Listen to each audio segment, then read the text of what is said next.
छात्रों,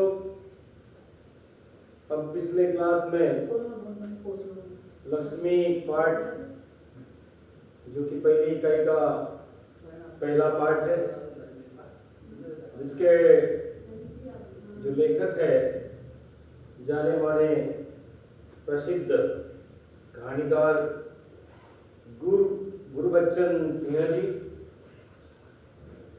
तो कुछ परिचय पर हमने बातें की, चर्चा की और पिछले वीडियो में किस तरह से करामत अली, उनका लड़का रहमान रमजानी, किस तरह से रहमान ने उसके पीठ पर डंडे बरसाए। इसी बात से चिंतित होकर करामत अली ने, जब वो लक्ष्मी के शरीर में लगे जो घाव थे, उसकी पीठ पर हाथ फेर कर उसे सहानुभूति का भाव प्रकट करते हुए उनके मुंह से लक्ष्मी की हालत को देखकर शब्द निकले, ओ कमबख्त ने कितनी बेदर्दी से पीटा है। तो जब उस जख्म की बात, चोट की बात जब चली, तो रमजानी करामत अली की बीवी बोली कि लो, चोट पर ये जो घर पर बनाया गया रोगन लगा दो, बेचारी को आराम मिलेगा। तो इस बात को सुनकर करामत अली को बड़ा ही गुस्सा आया और वे बोले, क्या अच्छा हो इसी लाठी से अगर तुम्हारे रहमान के दोनों हाथ तोड़ दिए जाए और कहीं इसी तरह पीटा जाए जैसे उसने लक्ष्मी गैया को पीटा है। कोई भला जानवर को इस तरह से पीटता भी है? तो रमजानी ने प्रत्युत्तर में कहा कि लक्ष्मी ने आज भी दूध नहीं दिया। तो करामत अली ने कहा कि इसकी सजा लाठी होनी चाहिए, कोई लाठियों से उसे इस तरह की सजा देता भी है। तो करामत अली की पत्नी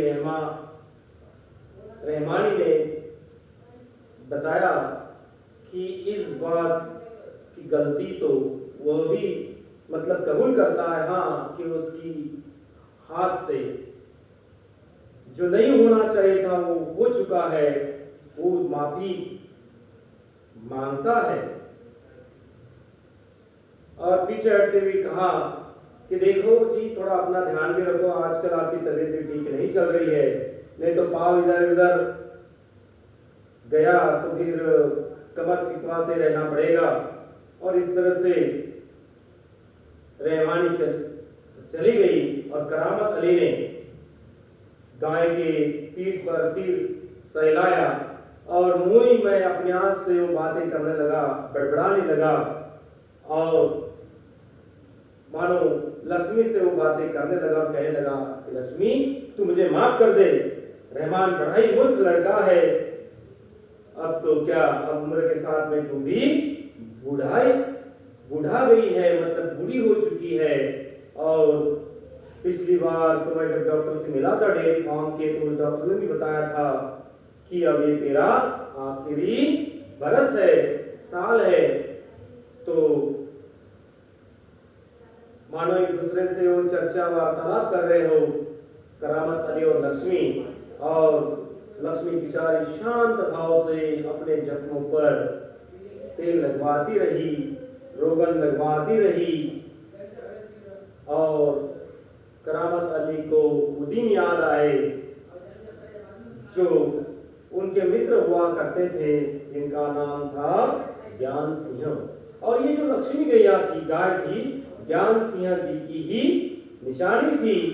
ज्ञान सिंह और जो करामत अली दोनों पड़ोसी हुआ करते थे और एक ही कारखाने में काम करते थे, एक ही विभाग में काम करते थे और साथ ही साथ एक ही समय पर अपने घर से निकलते, काम के लिए ड्यूटी पर जाते और साथ ही घर लौट आते। अब ज्ञान सिंह जी के बारे में कुछ बातें करनी हो तो ज्ञान सिंह जी मवेशी की बड़े शौकीन थे। मवेशी यानी कि गाय भैंस जो पाली जाती है, तो मवेशी का उन्हें बड़ा ही शौक था। हमेशा प्राय कोई भी व्यक्ति अगर उनके घर के सामने से चले जाए तो आपको पता चलेगा कि उनके दरवाजे पर गाय या भैंस निश्चित रूप से प्राय बंधी रहती थी। और 3 बरस पहले उसने जर्सी गाय को खरीदा था और वो उस जर्सी गाय का नाम ज्ञान सिंह जी ने रखा था लक्ष्मी। आज वही लक्ष्मी है और वो अधेड़ उम्र की लक्ष्मी जिस समय उन्होंने खरीदी थी तो उसका दूध जो था वो दूध देती थी और दूध इतनी बड़ी मात्रा में हुआ करता था कि घर की सारी जरूरतें पूरी होती थी और पूरी हो जाने के बाद बाकी दूध गांव में पड़ोस में उसको घरों में भेजा जाता था। और दूध बेचना लेकिन ज्ञान सिंह का धंधा नहीं हुआ करता था। केवल गाय को चारा मतलब दर्रा अनाज के अंश खाने के लिए, उसे खरीदने के लिए जो पैसे चाहिए थे वो केवल मात्रा में जुटाने के लिए वो बचा हुआ दूध कुछ घरों में बेचा करते थे। ऐसे करते हुए ज्ञान सिंह जी का अवकाश प्राप्त होना मतलब रिटायरमेंट नजदीक आ रहा था और उन्हें अपनी नौकरी के समाप्त होने के बाद अवकाश के बाद में वो मकान कंपनी का उन्हें खाली करना था। लेकिन समस्या ये थी कि अपना गांव तो बहुत काफी दूर है और ऐसी अवस्था में लक्ष्मी को साथ में लेकर जाना संभव नहीं था, तो फिर वो बेच भी नहीं सकते थे। इस तरह का विचार भी उनके मन में नहीं आया, तो उसके साथ ले जाना भी संभव नहीं था, बेचना भी वो कभी इस तरह की सोच अपना नहीं रख सकते थे, कर नहीं सकते थे। और अभी अवकाश प्राप्त अवकाश में रिटायरमेंट होने के भी कुछ 10-15 दिन रह गए थे, तो करामत अली से पूछा गया, मियाँ करामत अली, अगर मैं लक्ष्मी को आपको सौंप दूं तो आप क्या उसे स्वीकार करोगे? तो करामत अली जो कि बड़ा नेक इंसान था, सज्जन व्यक्ति था और काफी पुरानी उनकी दोस्ती थी, तो इस दोस्ती को ध्यान में रखते हुए मियाँ करामत अली ने ज्ञान सिंह से कहा, नेकी और पूछ भला इससे बड़ी खुशनबी मेरे लिए क्या हो सकती है कि आप मुझे अपनी गाय खुद मुझे सौंप रहे हो। इससे बड़ी खुशनबी खुश नसीबी मेरे लिए कुछ भी नहीं हो सकती है।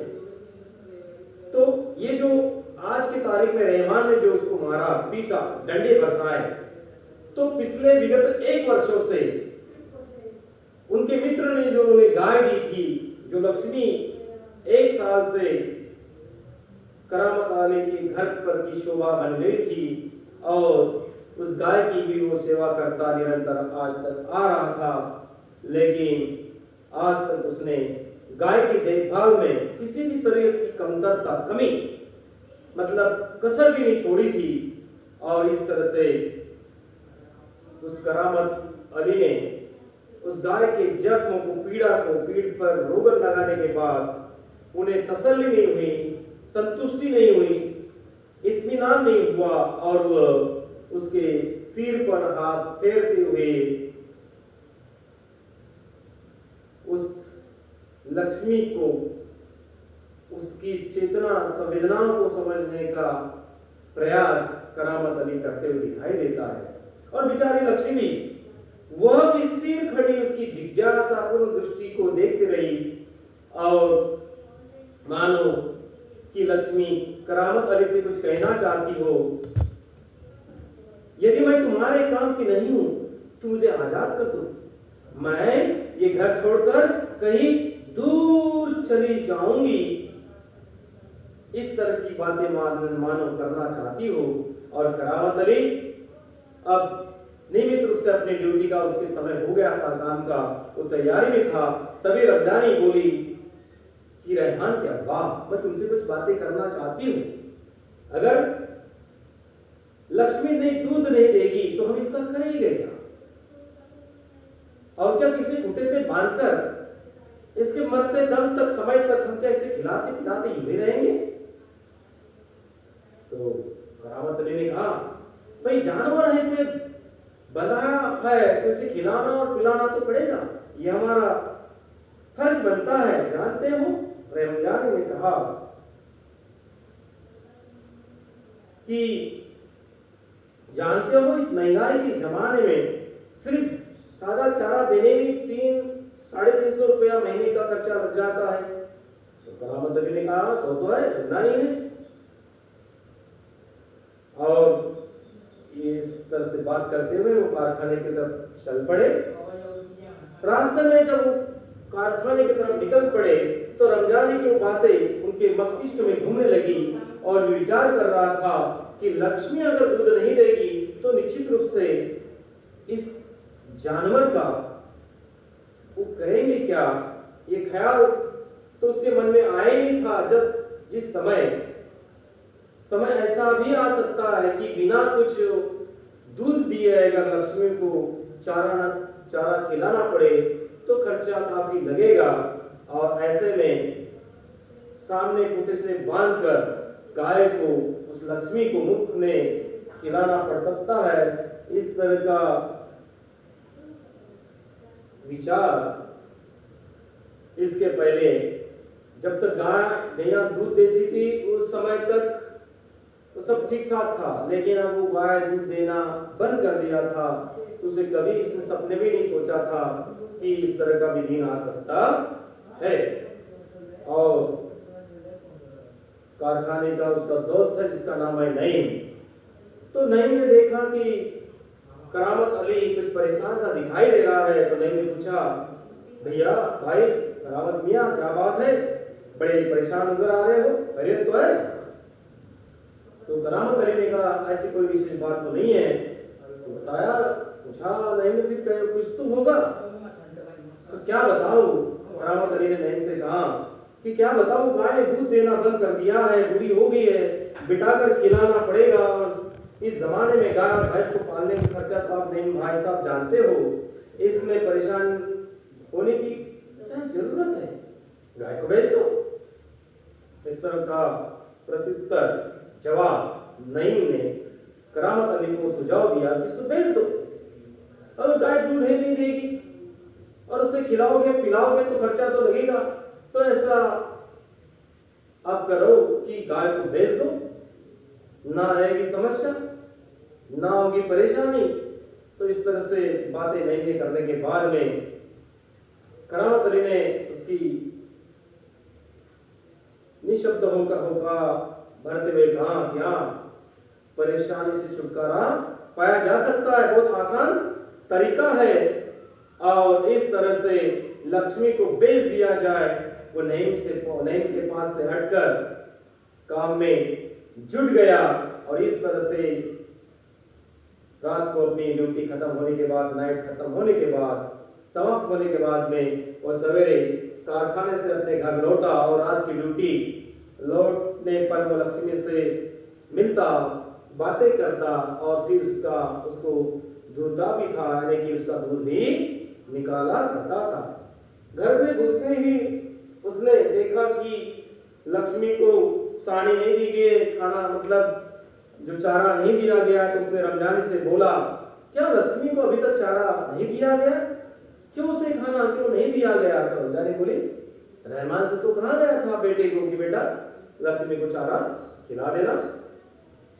तो हमारा करामत अली भड़क उठा, गुस्सा आया कि जिस समय पर उसे भोजन मिलना चाहिए, इंसान जिस तरह से समय पर भोजन करता है उसी तरह से प्राणी हो तो क्या हुआ, उसे भी समय पर भोजन मिलना चाहिए, लेकिन नहीं दिया गया था। और तो उसने कहा, अगर लक्ष्मी नहीं दूध देगी तो क्या तुम दोनों माँ और बेटे दोनों उसको भुखा रखोगे? कहते हुए वह करामत कटा हुआ पुआल मतलब धान के सूखे हुए डंडे जिसमें दाने निकाले जाते हैं, दर्रा जो खाने के अन्न के अंश होते हैं, अनाज के आदि ले जाकर लक्ष्मी के लिए वो सानी तैयार करने लगा। सानी यानी कि जो बहुत सारे भिन्न भिन्न प्रकार की वनस्पतियों का सूखा हुआ भूसा हो, दाने का अनाज हो, इस तरह से उसको मिलाकर उसके भोजन के लिए जो दिया जाता है वो सानी कहलाती है। और इस तरह से लक्ष्मी को सूरज से कुछ खाने को नहीं मिला था, सानी दी गई और इस सानी को लक्ष्मी खाते समय बड़ी उतावली सी दिख रही थी और जल्दी जल्दी उस सानी को खत्म करने की कोशिश करते हुए दिखाई देने लगी। वो मुंह मारने लगी और इस तरह से गाय को सानी देकर करामत अली उसके पीठ पर से उसे सहलाने लगा, पीठ देखने लगा। कई उसके दाग, डंडे के दाग कुछ हल्के पड़े भी है या नहीं, उसका जख्म अच्छा ठीक हुआ भी क्या नहीं, ये देखने की कोशिश उन्होंने की। और फिर क्या लगातार 10-15 दिनों तो यूं ही ऐसे चलता रहा। और फिर एक दिन करामत अली ने पुआ लाने के लिए रमजानी से कुछ पैसे मांगे तो रमजानी ने कहा कि घर चलाने के लिए, राशन के लिए भी पैसे नहीं होते हैं, वैसे में तो रमजानी दूध नहीं देती तो पैसा मेरे पास में कहाँ से आएगा, मैं आपको पैसा कहाँ से दूँ। और पहले तो दूध से बिक्री हुआ करती तो पैसा जमा हुआ करते थे, उसमें से मैं आपको सानी यानी पुआ और दरार आने के लिए, खलील आने के लिए मैं आपको पैसे दिया करती थी। हमने तुम्हें पैसे कहाँ से दूँ जबकि मेरे पास पैसे नहीं है। तो ठीक है, अब ये ले लो राशन के जो कुछ पैसे हैं मेरे पास में। रमजानी ने अपने पास से संची में से 20 का नोट निकालकर करामत अली के हाथ में थमाकर दे दिया और कहा कि ठीक है, इसमें राशन लाने वाली थी, आप अपने लक्ष्मी के लिए उसका राशन लेकर चारा लेकर आइए। तो करामत अली ने जैसे हाथ में पड़े 20 रुपए देखा तो उसे लगा कि इसमें से केवल 3-4 दिनों की ही व्यवस्था अपने लक्ष्मी की हो सकती है और आखिर ये कब तक चलेगा। रमजानी बड़ी दुखी स्वर में बोली, तुम्हें इसे खुला छोड़कर आजमा कर तो देखना चाहिए, हम कब तक उसको खाना खिलाएंगे। तो इस तरह से अगर हम पूरी जगह इसको हरी घास मैदान में छोड़ेंगे तो हमारा जो पैसा लगने वाला है वो भी बचेगा और लक्ष्मी के बारे में कोई शिकायत नहीं होगी, ना कोई मारेगा ना उसको कुछ करेगा। तो ऐसा करके देख लेते।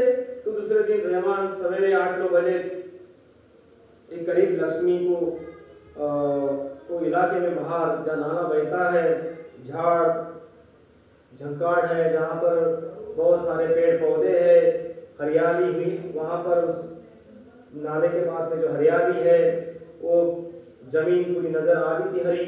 और जब उसे वहाँ छोड़ आने के बाद में उसे लगा कि लक्ष्मी यहाँ का कुछ घास खाकर अपना पेट भर लेगी। और लेकिन वो अपने घर वापस आया रहमान, तो पता चला वो आश्चर्यचकित हुए कि लक्ष्मी एक डेढ़ घंटे के बाद में वो घर के सामने खड़ी थी और उसके गले में रस्सी थी।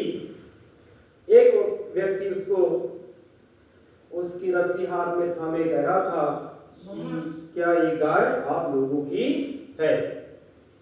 तो रमजानी ने कहा, हाँ ऐसा भी, गाय तो हमारी है, ये हमारी गाय का सब चारा खा गई। उस आगंतुक ने कहा कि यदि अगर आपकी ये गाय है तो इस गाय ने हमारे गाय का सारा चारा खा गई है, इसे आप लोग बांध कर क्यों नहीं रखते। अगर इसे बांध कर नहीं रखोगे तो मैं इसे कांजी हाउस में भेज दूंगा। कांजी हाउस यानी कि सरकारी मवेशी खाना, जहाँ पर जो लावारिस जानवर होते हैं उसे रखा जाता है। तो इस तरह से उसने कहा कि धमकी दे दी कि अगर इसके बाद तुम्हारी गैया हमारे गाय के पास आई और हमारी गाय का चारा अगर उसने खा लिया तो इसके बाद मैं तुम्हारी गाय को कांजी हाउस में भेज दूंगा, पहुंचा दूंगा। बेचारी रमजानी सुनती ने तो क्या कर, उस आगंतुक व्यक्ति की बातें को सुनते रही और सुनने के बाद जैसे ही दोपहर बाद करामत आई, ड्यूटी से वापस लौटने के बाद में नाश्ते के लिए बैठा तो रमजानी ने कहा कि रहमान के बाबा मेरी मानो तो इसे भेज दो, मेरी मानो तो इसे भेज दो। तो करामत अली ने कहा कि फिर बेचने की तुम बात करती हो, करने लगी हो। अरे कौन खरीदेगा इस बुरी गाय को। लेकिन करामत अली की पत्नी ने कहा कि रहमान तो कह रहा है कि इसे कुछ लोग खरीद लेंगे, उसने किसी से भी कहा है और शाम को तुमसे मिलने भी आएगा।